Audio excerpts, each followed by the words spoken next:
आप सभी का हमारे चैनल पर बहुत बहुत स्वागत है। हमने चुंबकीय क्षेत्र रेखाओं तक की बात कंप्लीट कर ली थी पिछले वीडियो में, और अब हम बात करते हैं अगले टॉपिक उदासीन बिंदु की। उदासीन बिंदु क्या होता है, पहले हम उसके बारे में देखते हैं कि उदासीन बिंदु होता क्या है। उदासीन बिंदु वह बिंदु होता है जहाँ पर किसी चुंबक का चुंबकीय क्षेत्र और पृथ्वी के चुंबकीय क्षेत्र का क्षैतिज घटक दोनों एक दूसरे के बराबर हों और विपरीत दिशा में हों, वो क्या कहलाता है? उदासीन बिंदु कहलाता है।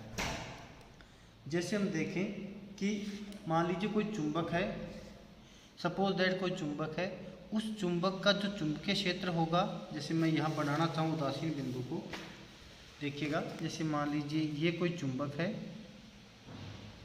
क्लियर, एन और एस, पास में ये कोई दूसरा चुंबक है, एन और एस, क्लियर। अब इससे बल रेखा निकलेंगी और इससे बल रेखा यूँ निकलेंगी। क्योंकि दोनों सिरे एन और एन हैं, इसलिए ये एक दूसरे को प्रतिकर्षित करते हैं। इस वजह से ये बल रेखा इस प्रकार से मूव करती हैं। तो इस प्रकार हम देख रहे हैं कि इन दोनों चुंबकों के बीच में एक ऐसा बिंदु होगा, ये वाला, जिस पर उपस्थित चुंबकीय क्षेत्र का मान, या यूँ कहूँ जिस पर कुल चुंबकीय क्षेत्र का मान क्या हो जाए? 0 हो जाए। अर्थात चुंबक के पास उपस्थित वह बिंदु जिस पर उपस्थित कुल चुंबकीय क्षेत्र का मान 0 हो जाए, उदासीन बिंदु कहलाता है। अब हम बात करते हैं कि ये यहाँ चुंबकीय क्षेत्र 0 क्यों है, जबकि दो चुंबक इसके पास पास हैं, उसके बावजूद भी इसका जो कुल चुंबकीय क्षेत्र है वो 0 के बराबर है। ऐसा क्यों है? तो इसका रीज़न है क्योंकि इस बिंदु पर जितना चुंबकीय क्षेत्र इसके कारण है, इस चुंबक के कारण है, उतना ही चुंबकीय क्षेत्र इस चुंबक के कारण होगा। इस चुंबक के कारण जो चुंबकीय क्षेत्र होगा वो इस साइड में होगा और इस चुंबक वाला इस साइड में होगा। जब दोनों चुंबकीय क्षेत्र एक दूसरे के समान हों और दिशा में अपोजिट हों, तो यहाँ पर कुल चुंबकीय क्षेत्र का मान 0 हो जाएगा। अब ये तो दो चुंबकों के बीच में उदासीन बिंदु मैंने बनाया है। उदासीन बिंदु जो है वो एक चुंबक के हिसाब से भी बन सकता है। अगर मान लीजिए ये कोई चुंबक है जिसको मैं एन और एस से रिप्रेजेंट कर रहा हूँ, इस एक चुंबक का भी उदासीन बिंदु होता है। अब बात आती है कि एक चुंबक का उदासीन बिंदु कैसे बन सकता है। तो इसका रीज़न है क्योंकि एक तो इसका चुंबक का चुंबकीय क्षेत्र, चुंबक का चुंबकीय क्षेत्र, जो चुंबक मैंने यहाँ बनाया है मैं उसकी बात कर रहा हूँ, और दूसरा पृथ्वी का चुंबकीय क्षेत्र, पृथ्वी का चुंबकीय क्षेत्र। भाई हमारी जो पृथ्वी है उसमें भी चुंबकीय क्षेत्र होता है, तो पृथ्वी का जो चुंबकीय क्षेत्र है वो और चुंबक का चुंबकीय क्षेत्र है वो, ये दो हमारे पास हैं। अगर इन दोनों की वैल्यू बराबर हो जाए और एक दूसरे के विपरीत हो जाए, तो ऐसे बिंदु को उदासीन बिंदु कहते हैं। तो मैं क्या कह सकता हूँ कि किसी चुंबक के पास उपस्थित वह बिंदु जिस पर चुंबक का चुंबकीय क्षेत्र तथा पृथ्वी का चुंबकीय क्षेत्र एक दूसरे के बराबर हों और दिशा में विपरीत हों, उदासीन बिंदु कहलाता है। अब इसमें एक बात और आती है कि जो पृथ्वी का चुंबकीय क्षेत्र होता है वो इस प्रकार से होता है। सपोज दैट मैं ऐसे बना दूँ, क्यों? क्योंकि ये न एक्स अक्ष की साइड में है और न ये वाई अक्ष की साइड में है, दोनों के बीच में ये पोजीशन है कोई। तो इसके दो घटक रहेंगे, एक तो क्षैतिज घटक और एक रहेगा ऊर्ध्व घटक, ऊर्ध्व घटक। तो जो पृथ्वी का जो क्षैतिज घटक है वो धरती के पैरेलल रहेगा और वो यहाँ प्रभावी होगा इस पोजीशन में। ऊर्ध्व घटक का यहाँ कोई प्रभाव नहीं रहेगा, इसलिए हम पृथ्वी के चुंबकीय क्षेत्र का क्षैतिज घटक कहेंगे, यहाँ पर क्षैतिज घटक कहेंगे। तो अब डेफिनेशन क्या बनेगी कि चुंबक का चुंबकीय क्षेत्र किसी चुंबक के पास उपस्थित वह बिंदु जिस पर उस चुंबक का चुंबकीय क्षेत्र तथा पृथ्वी के चुंबकीय क्षेत्र का क्षैतिज घटक एक दूसरे के बराबर हों और दिशा में विपरीत हों तो इसे उदासीन बिंदु कहते हैं। देखिएगा इसको, वे बिंदु जहां पृथ्वी के चुंबकीय क्षेत्र का क्षैतिज घटक चुंबक के चुंबकीय क्षेत्र के बराबर तथा विपरीत दिशा में हो, जिससे परिणामी चुंबकीय क्षेत्र शून्य हो, उदासीन बिंदु कहलाते हैं। क्लियर? ये उदासीन बिंदु की डेफिनेशन होगी। आगे देखो, इसके 2-3 पॉइंट हैं। जब दंड चुंबक का दक्षिणी ध्रुव भौगोलिक उत्तर की ओर हो तो उदासीन बिंदु चुंबक के अक्ष पर प्राप्त होते हैं। ये बात को समझो कि जब दंड चुंबक का दक्षिणी ध्रुव भौगोलिक उत्तर की ओर हो, देखो इसका मतलब क्या है। इसका मतलब है कि मैंने मान लिया कि ये कोई चुंबक बनाया, क्लियर?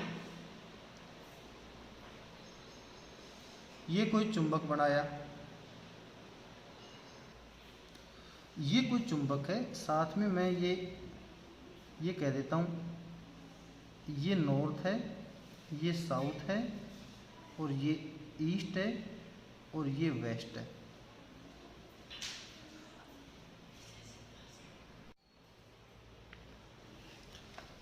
जैसे अब ये उत्तर, दक्षिण, पूर्व और पश्चिम है।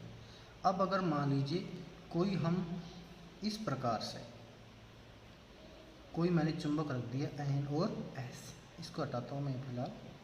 मतलब कि इसका उत्तरी जो ध्रुव है वो भौगोलिक उत्तर की ओर है।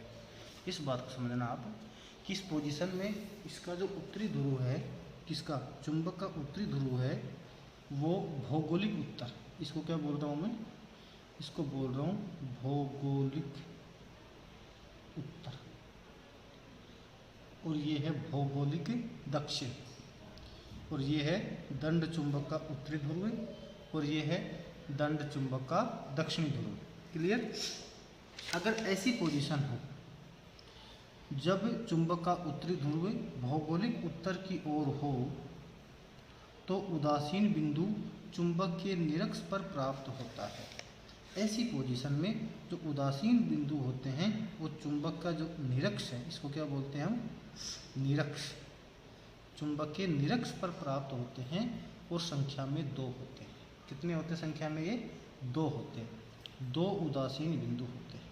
तो सवाल क्या बनेगा कि जब चुंबक का उत्तरी ध्रुव भौगोलिक उत्तर की ओर हो उस स्थिति में कितने उदासीन बिंदु बनते हैं? तो उत्तर आएगा 2 उदासीन बिंदु बनते हैं। अगला सवाल बनेगा कि जब भौगोलिक उत्तर की ओर चुंबक का उत्तरी सिरा हो तो उदासीन बिंदु कहाँ बनते हैं? तो उत्तर आएगा चुंबक के निरक्ष पर बनते हैं। ये आपको डायरेक्ट याद रखना है, जो ज़्यादा बेहतर है। ठीक है? अगर इसका उल्टा हम कर दें इस प्रकार से कि यहाँ S है और यहाँ N है, अर्थात इस पोजीशन में हमने कर दिया, इस पोजीशन में हमने कर दिया कि भौगोलिक उत्तर की ओर चुंबक का दक्षिणी सिरा हो, उस पोजीशन में उदासीन बिंदु 2 ही प्राप्त होते हैं, लेकिन वो यहाँ प्राप्त होते हैं, अर्थात चुंबक के अक्ष पर प्राप्त होते हैं। अगर ये दोनों सेम है, मतलब N की ओर N है, तो निरक्ष पर चुंबकीय निरक्ष पर उदासीन बिंदु प्राप्त होते हैं। अगर इसके ये अपोजिट हो जाए, S का N हो गया, अपोजिट हो जाए, उस पोजीशन में जो उदासीन बिंदु होते हैं वो चुंबक के अक्ष पर प्राप्त होते हैं। ये 2 बातों को आपको अच्छे से याद रखना है। क्लियर? ये बात यहाँ लिख रखी है कि जब दंड चुंबक का दक्षिणी ध्रुव भौगोलिक उत्तर की ओर हो तो उदासीन बिंदु चुंबक के अक्ष पर प्राप्त होते हैं और 2 उदासीन बिंदु होते हैं। क्लियर। अगला है, जब चुंबक का उत्तरी ध्रुव भौगोलिक उत्तर की ओर हो तो उदासीन बिंदु चुंबक के निरक्ष पर प्राप्त होते हैं और ये उदासीन बिंदु संख्या में 2 होते हैं। अगला, दंड चुंबक को पृथ्वी के सापेक्ष ऊर्ध्वाधर रखने पर केवल एक उदासीन बिंदु प्राप्त होता है। ये बात को समझो। जैसे मान लीजिए ये दंड चुंबक है, इसको अगर यूँ खड़ा रख दें पृथ्वी पर ऊर्ध्वाधर इस प्रकार से हम रख दें तो उस पोजीशन में केवल एक उदासीन बिंदु हमें प्राप्त होता है। तो इन तीनों पॉइंटों को आपको डायरेक्ट याद रखना है। दोबारा मैं रिपीट कर देता हूँ कि जब n की ओर n होगा तो चुंबक के निरक्ष पर 2 उदासीन बिंदु बनते हैं और जब n की ओर s होगा तो चुंबक के अक्ष पर 2 उदासीन बिंदु बनते हैं और जब चुंबक पृथ्वी के ऊर्ध्वाधर रखा हुआ होगा तो केवल एक उदासीन बिंदु बनता है। अगला, चुंबकीय द्विध्रुव। चुंबकीय द्विध्रुव क्या होता है वो समझो पहले आप कि चुंबकीय द्विध्रुव के लिए आपको अगर याद हो तो पहले चैप्टर में हमने विद्युत द्विध्रुव पढ़ा था। ऐसे विद्युत द्विध्रुव, और वो हमने वहाँ बनाया था कि अगर ये प्लस क्यू हो और ये माइनस क्यू हो और बीच की दूरी डी हो, इसका मतलब वहाँ डेफिनेशन हमने लिखी थी कि जब 2 समान परिमाण परंतु विपरीत प्रकृति के आवेश एक दूसरे के नज़दीक उपस्थित हों तो इसे विद्युत द्विध्रुव कहते हैं। ठीक कुछ ऐसा यहाँ भी होगा कि यदि दंड चुंबक चुंबकीय सुई को बाह्य चुंबकीय क्षेत्र में रखा जाए, दंड चुंबक कह दो या चुंबकीय सुई कह दो, चुंबकीय सुई भी दंड चुंबक के समान व्यवहार करती है लेकिन वजन में थोड़ा हल्की होती है, थोड़ा के काफ़ी हल्की होती है। तो दंड चुंबक कह लो या चुंबकीय सुई कह दो, इसे बाह्य चुंबकीय क्षेत्र, ये गलत लिख रखा है, आप लिखो इसमें बाह्य चुंबकीय क्षेत्र में रखा जाए तो यह विद्युत द्विध्रुव के समान व्यवहार करती है। मतलब कि दंड चुंबक को या चुंबकीय सुई को बाह्य चुंबकीय क्षेत्र में अगर रखें हम तो ये विद्युत द्विध्रुव के समान व्यवहार करती है, इसलिए इसे चुंबकीय द्विध्रुव कहते हैं। क्लियर। आगे बढ़ो। अब हम आगे बढ़ते हैं। देखिए अब अगला टॉपिक है कि दंड चुंबक का चुंबकीय आघूर्ण। चुंबकीय आघूर्ण जो होता है दंड चुंबक का, पिछले चैप्टर में हमने पढ़ा था और वहाँ इसके फॉर्मूले को हमने डायरेक्ट लिखा था और मैंने उस समय कहा था कि अगला जब चैप्टर आएगा तो उस चैप्टर में हम ये कहाँ से आया इसके बारे में चर्चा करेंगे। तो देखो आप, मैंने माना कि ये कोई चुंबक है, इसका ये N सिरा है और ये S सिरा है। इस दोनों सिरों के बीच की जो दूरी है जिसे हम क्या कहते हैं बेटा, प्रभावी लंबाई। क्या कहते हैं इसको, प्रभावी लंबाई, या फिर एक नाम और इसका प्रभावकारी लंबाई। ये 2 चीज़ें हैं, 2 नाम हैं इसके। मतलब कि चुंबक के जो ध्रुव, सिरे नहीं, सिरे तो ये हैं चुंबक के 2 ध्रुवों के बीच की जो दूरी होती है वो वास्तव में क्या कहलाती है, चुंबक की प्रभावी लंबाई या प्रभावकारी लंबाई कहते हैं। और प्रभावी लंबाई या प्रभावकारी लंबाई को 2L से लिखते हैं। लिखने को तो L से भी लिख सकते हैं लेकिन आगे चलने पर ये हमें फ़ायदा देगा, इसलिए मैं इसको 2L लिख रहा हूँ। क्लियर। तो इसके बीच की दूरी, जैसे वहाँ पर हमने 2A लिखी होगी पहले चैप्टर में, तो उसी तर्ज पर इसको क्या लिखा हमने, 2L लिखा है। उसी तर्ज पर इसको मैंने 2L लिखा है। और जब ये 2L है तो इस पोजीशन में, और साथ में एक बात और समझो कि अगर ये जो चुंबकीय ध्रुव हैं इनकी ध्रुव प्रबलता, क्या बोला मैंने, ध्रुव प्रबलता, अगर इसकी ध्रुव प्रबलता स्मॉल m हो, ध्रुव प्रबलता क्या हो इसकी, स्मॉल m हो, प्रभावी लंबाई इसकी 2L हो, तब इन दोनों का जो गुणा होगा वो वास्तव में कैपिटल M कहलाएगा, अर्थात दंड चुंबक का चुंबकीय आघूर्ण कहलाएगा, चुंबकीय आघूर्ण कहलाएगा। तो दंड चुंबक का चुंबकीय आघूर्ण उसकी ध्रुव प्रबलता स्मॉल m तथा प्रभावी लंबाई 2l के गुणनफल के बराबर होता है। क्लियर? देखो समझो इसको। किसी दंड चुंबक के एक ध्रुव की ध्रुव प्रबलता स्मॉल m तथा प्रभावी लंबाई 2l का गुणनफल दंड चुंबक का, ये दंड चुंबक का है भाई, दंड चुंबक का चुंबकीय, इसको ये भी पढ़ना, या यहाँ लिख दूँ चुंबकीय, ठीक है, आघूर्ण कहलाता है। इसे कैपिटल M से व्यक्त करते हैं। इसका मात्रक एम्पियर, एम्पियर गलत लिख दिया इसमें, तो इसको लिखता हूँ मैं एम्पियर, एम्पियर गुणा मीटर स्क्वायर होता है। क्या होता है ये? एम्पियर गुणा मीटर स्क्वायर होता है। अब ये क्यों होता है? देखो इसके लिए एक बात समझो आप कि स्मॉल m जो ध्रुव प्रबलता है उसका मात्रक होता है एम्पियर गुणा मीटर, एम्पियर गुणा मीटर, ठीक है। और ये क्या है? 2l, तो इसकी क्या होती है? मीटर, तो एम्पियर गुणा मीटर, तो इसका मात्रक है 2l, इस 2l का मात्रक फिर मीटर होता है, तो m का मात्रक हो जाएगा एम्पियर गुणा मीटर स्क्वायर, एम्पियर गुणा मीटर स्क्वायर। किसका मात्रक है ये? कैपिटल M का मात्रक है। तो देखो चुंबकीय आघूर्ण एक सदिश राशि होती है और इसकी दिशा S ध्रुव से N ध्रुव की ओर होती है। आई बात समझ में?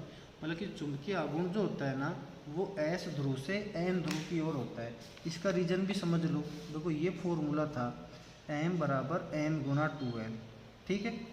तो इसको अगर वेक्टर फॉर्म में लिखें तो इसके ऊपर वेक्टर लगा दो, इधर इसके ऊपर वेक्टर लगा दो।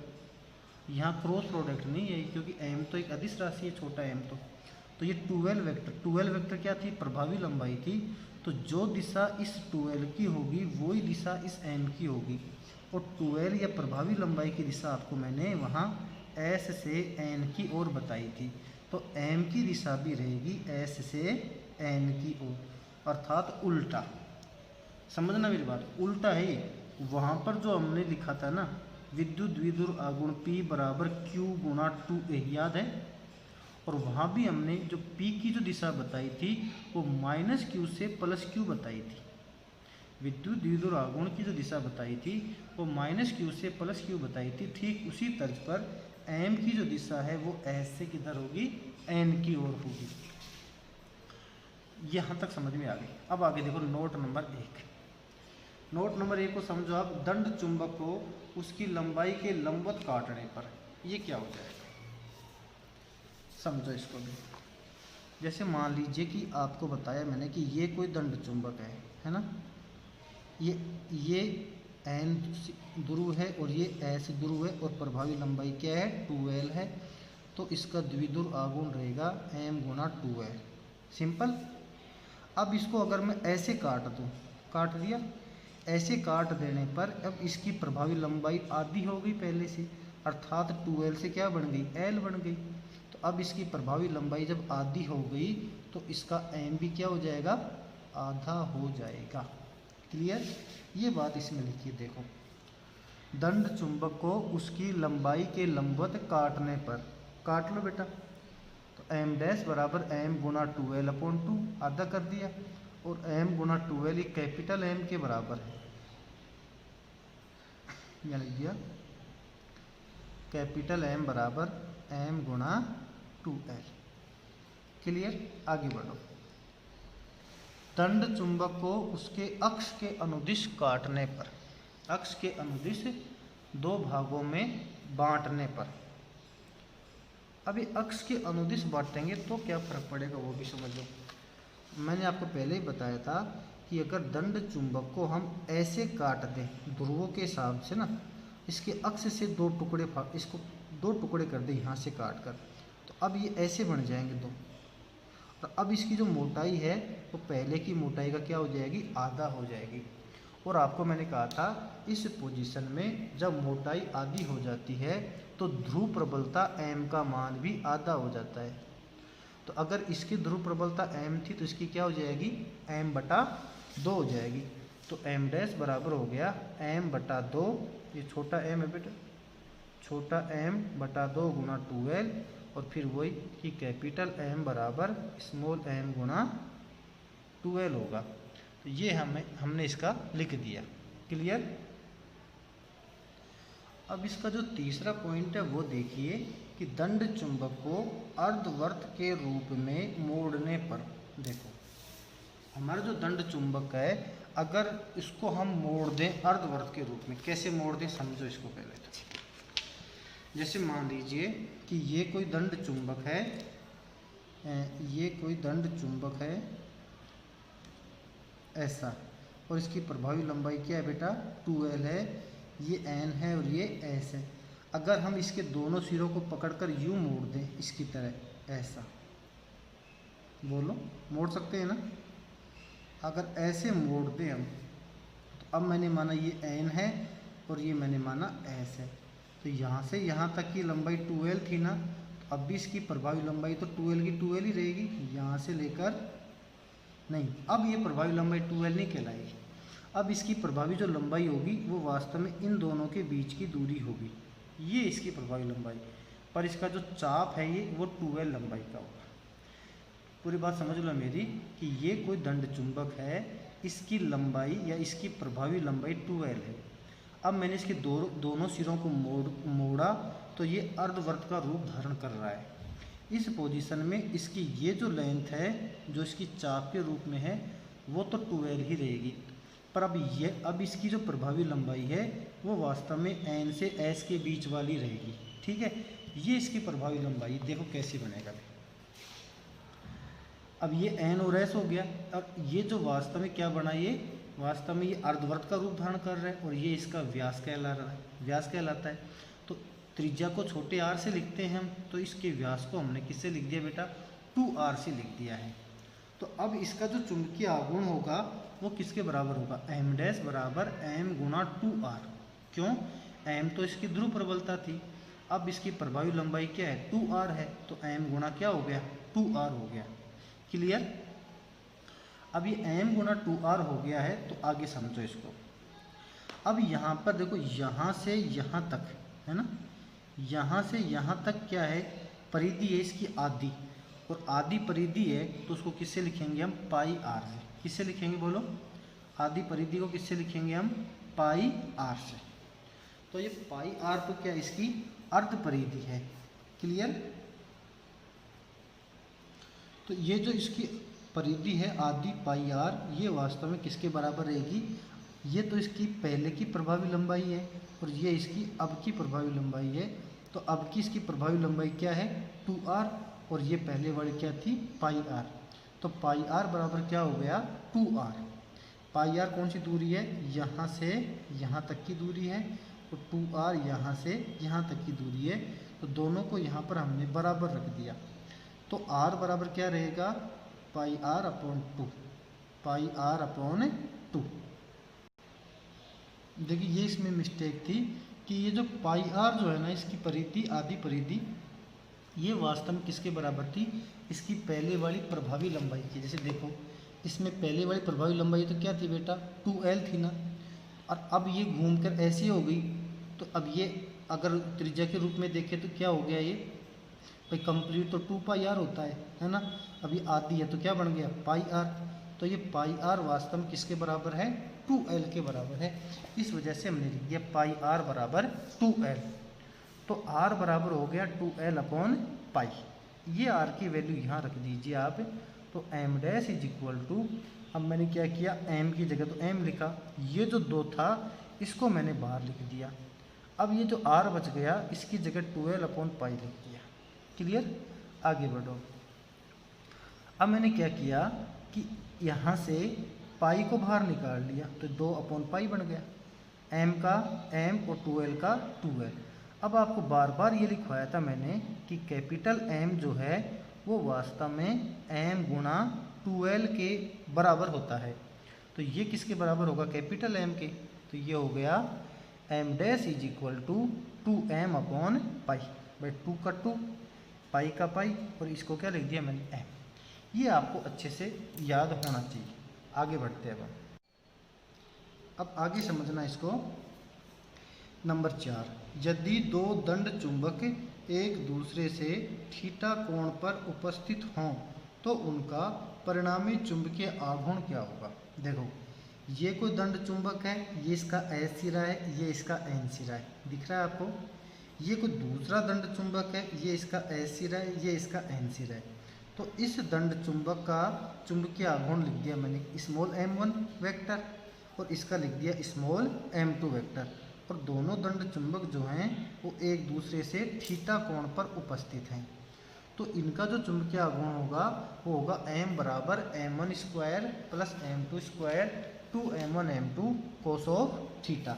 इसको भी अपन कैपिटल M लिखें फिर। तो इसको क्या लिख रहा हूँ मैं, कैपिटल M, और ये भी क्या है कैपिटल M, और ये भी क्या है कैपिटल M, कैपिटल M, और ये कैपिटल M लिखिए। आपको ध्यान हो 11वीं क्लास में आपने ऐसा पढ़ा था कि परिणामी सदिश का परिमाण r इज इक्वल टू होता है p square plus q square plus 2pq cos of theta, याद होगा।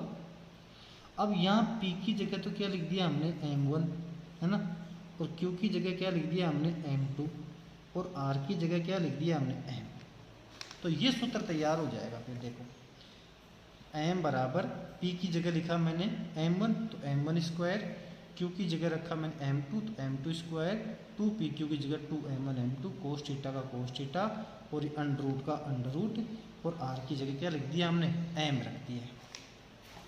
तो ये कंप्लीट हो गया चारों पॉइंट इसके। अगला टॉपिक देखो कि धारावाही कुंडली का चुंबकीय आघूर्ण क्या रहेगा, वो समझो। जो धारावाही कुंडली के चुंबकीय आघूर्ण का मतलब ये होता है कि मान लीजिए कि ये कोई कुंडली है, ये कोई कुंडली है, क्लियर।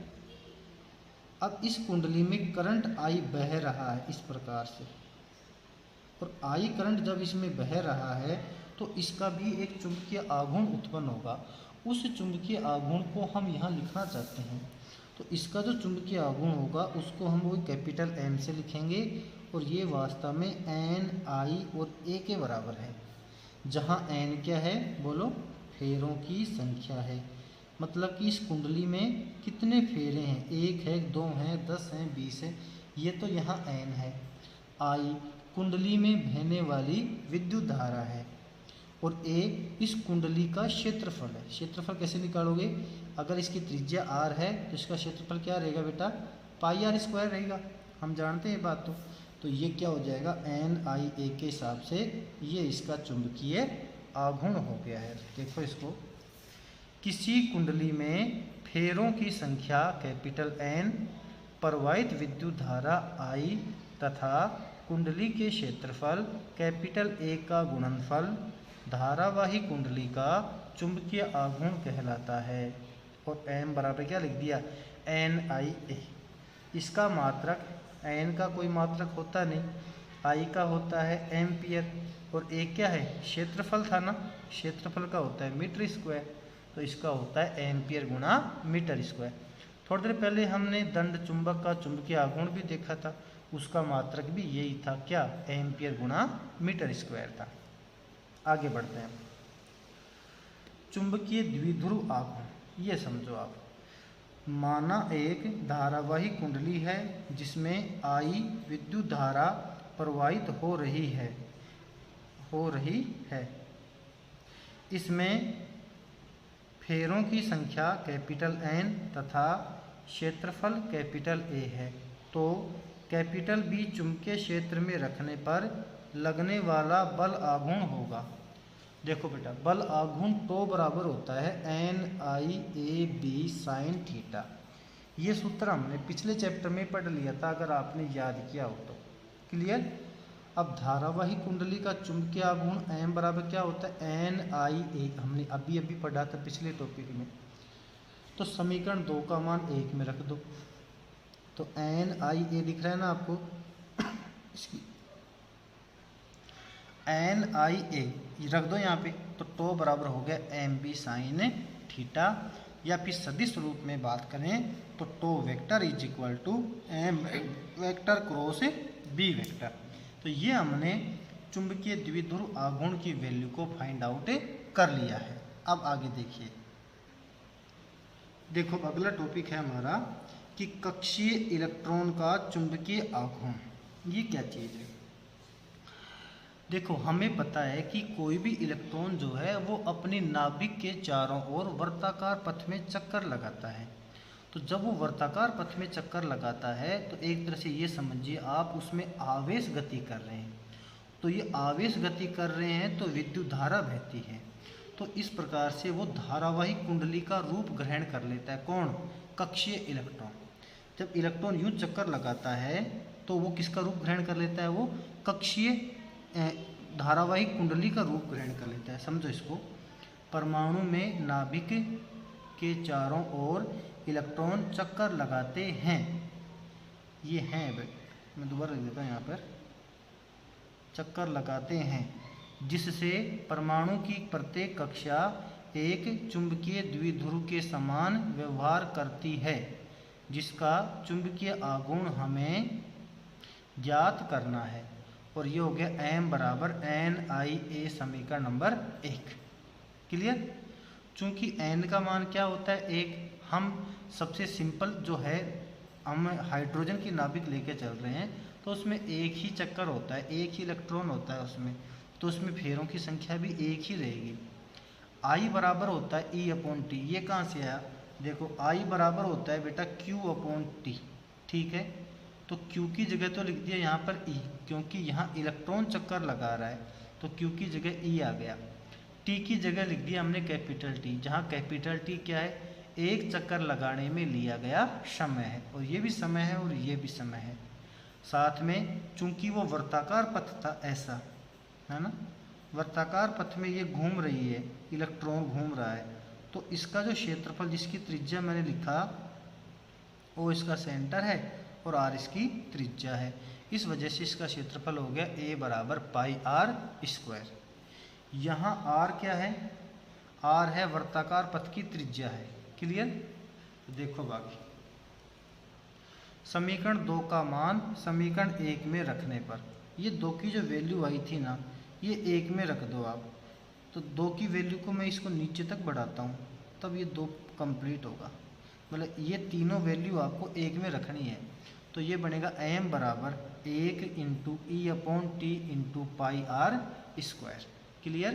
अब आगे देखो, आपको पढ़ाया होगा कि आवर्तकाल t बराबर 2π/ω होता है। क्या होता है बेटा? 2π/ω।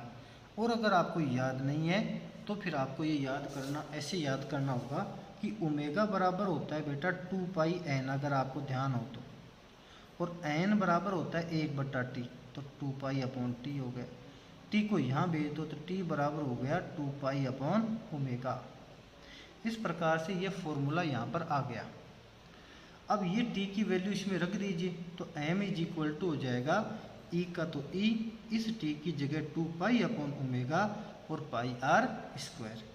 पाई से तो पाई कट गया, पाई से पाई कट गया तो 1/2। ठीक है, और ये हो गया e का e और ओमेगा आर स्क्वायर, ओमेगा चला जाएगा घूम के ऊपर, और आर स्क्वायर। 11वीं क्लास में आपने पढ़ लिया होगा कि v बराबर क्या होता है? आर ओमेगा होता है। रख दो इस v की जगह आर ओमेगा। देखो ये r तो यहाँ से उठाया, ओमेगा ये था ही, एक r बच जाएगा, तो ये क्या हो जाएगा? आर ओमेगा की जगह क्या रखेंगे अपन? v। तो 1/2 का तो 1/2, e का e, और इस r और ओमेगा की जगह v, तो v रख दिया। एक r इससे बच गया था तो मैंने एक r यहाँ पर लिख दिया। इस प्रकार से मुझे कक्षीय इलेक्ट्रॉन का चुंबकीय आघूर्ण प्राप्त हो गया है। अगर अभी तक आपने हमारे चैनल को सब्सक्राइब नहीं किया है तो प्लीज़ इसे सब्सक्राइब कर लें। अगर आपको ये वीडियो यूजफुल लगता है, आपके काम आ रहा है, तो आप इस वीडियो को लाइक अवश्य करें। धन्यवाद।